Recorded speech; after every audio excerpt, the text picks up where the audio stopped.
प्रधानमंत्री नरेंद्र मोदी ने आज रूस के राष्ट्रीय आपदा प्रबंधन केंद्र एमरकॉम का दौरा किया। ये एक बहुस्तरीय केंद्र है जो आपदा की स्थिति में विभिन्न एजेंसियों के बीच समन्वय स्थापित करने के साथ ही लोगों को खतरे से अवगत कराता है। इस केंद्र के 2,40,000 कर्मचारी रोजाना ड्यूटी पर तैनात रहते हुए 62,000 उपकरणों की सहायता से राष्ट्रीय स्तर पर प्रबंधन का काम देखते हैं।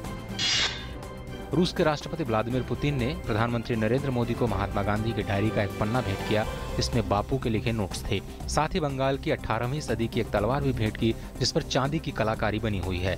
प्रधानमंत्री ने उपहारों के लिए राष्ट्रपति को धन्यवाद दिया है। प्रधानमंत्री नरेंद्र मोदी आज शाम 16वीं भारत रूस वार्षिक बैठक में हिस्सा लेंगे। भारत और रूस के बीच ऊर्जा और रक्षा के क्षेत्र में कई समझौते पर हस्ताक्षर होने की उम्मीद है।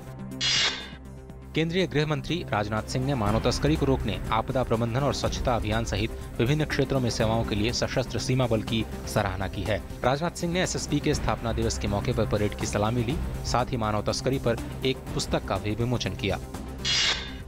रक्षा मंत्री मनोहर पर्रिकर ने जम्मू में रावी नदी पर बने बसोहली पुल का उद्घाटन किया है। 992 मीटर लंबा ये पुल 3 उत्तरी राज्यों जम्मू कश्मीर, हिमाचल प्रदेश और पंजाब को जोड़ेगा। सूचना और प्रसारण राज्य मंत्री राज्यवर्धन सिंह राठौर ने कड़कड़नुमा अदालत में कल गोलीबारी में शहीद हुए कांस्टेबल को पुलिस मुख्यालय में आयोजित एक कार्यक्रम में श्रद्धांजलि दी। दिल्ली के मुख्यमंत्री अरविंद केजरीवाल ने 1 जनवरी से लागू होने जा रही ऑड इवन योजना का ब्लूप्रिंट जारी किया है। उन्होंने कहा कि इस योजना को लागू करने से संबंधित सभी जरूरी कार्रवाइयां पूरी कर ली गई हैं। शुरुआती दौर में यह केवल निजी कारों पर लागू की जाएगी। व्यावसायिक और दोपहिया वाहनों को इसमें शामिल नहीं किया गया है। भाजपा अध्यक्ष अमित शाह ने कहा कि वरिष्ठ नागरिकों की देखभाल करना समाज की जिम्मेदारी है और वरिष्ठ नागरिक क्लब इस दिशा में सराहनीय प्रयास कर रहा है। भाजपा अध्यक्ष ने राजधानी दिल्ली में वरिष्ठ नागरिक क्लब द्वारा आयोजित एक समारोह में शिरकत की। बॉम्बे हाई कोर्ट ने कहा है कि सभी प्रमुख सार्वजनिक स्थानों पर सुरक्षित और उचित शौचालय होना महिलाओं का अधिकार है, जो कि गरिमा के साथ जीवन गुजारने के लिए जरूरी है। अदालत ने महाराष्ट्र के सभी नगर निगमों को आदेश देते हुए महिलाओं के लिए शौचालय बनाने के लिए एक व्यापक योजना तैयार करने को कहा है। शुक्रवार से तत्काल टिकट बुक कराना महंगा हो जाएगा। अब तत्काल में स्लीपर में टिकट रिजर्व कराने वाले यात्रियों से 175 रुपए के बजाय 200 रुपए, AC 3 टायर में अधिकतम 350 की जगह 400 और न्यूनतम 250 की जगह 300 रुपए लिए जाएंगे। AC 2 टायर के यात्रियों को अब न्यूनतम 300 रुपए के स्थान पर 400 रुपए देना होगा। वहीं अधिकतम 400 रुपए की जगह 500 रुपए खर्च करना होगा। पैगंबर मोहम्मद का जन्मदिन ईद मिलादुन नबी देश के विभिन्न हिस्सों में पूरे धार्मिक उल्लास के साथ मनाया जा रहा है। इस अवसर पर पैगंबर मोहम्मद के जीवन और शिक्षाओं पर प्रकाश डालते हुए मिलाद महफिलें और सम्मेलन आयोजित किए जा रहे हैं।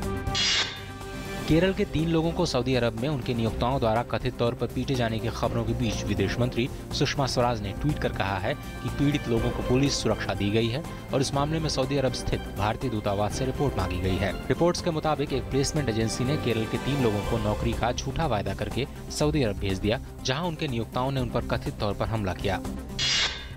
पहाड़ों पर बर्फबारी से मैदानी इलाकों में भी ठंड लगातार बढ़ती जा रही है। पिछले 24 घंटे के दौरान राज्य के तमाम हिस्सों में तापमान में गिरावट का सिलसिला जारी रहा।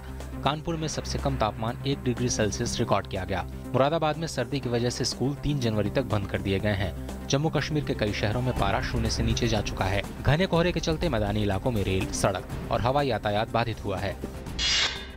दक्षिणी सऊदी अरब में आज एक अस्पताल में आग लगने से कम 25 लोगों की मौत हो गई है और 107 अन्य लोग झुलस गए।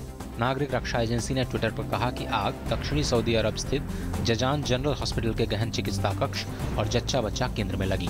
आग लगने के कारणों का पता नहीं चल पाया है और जांच जारी है।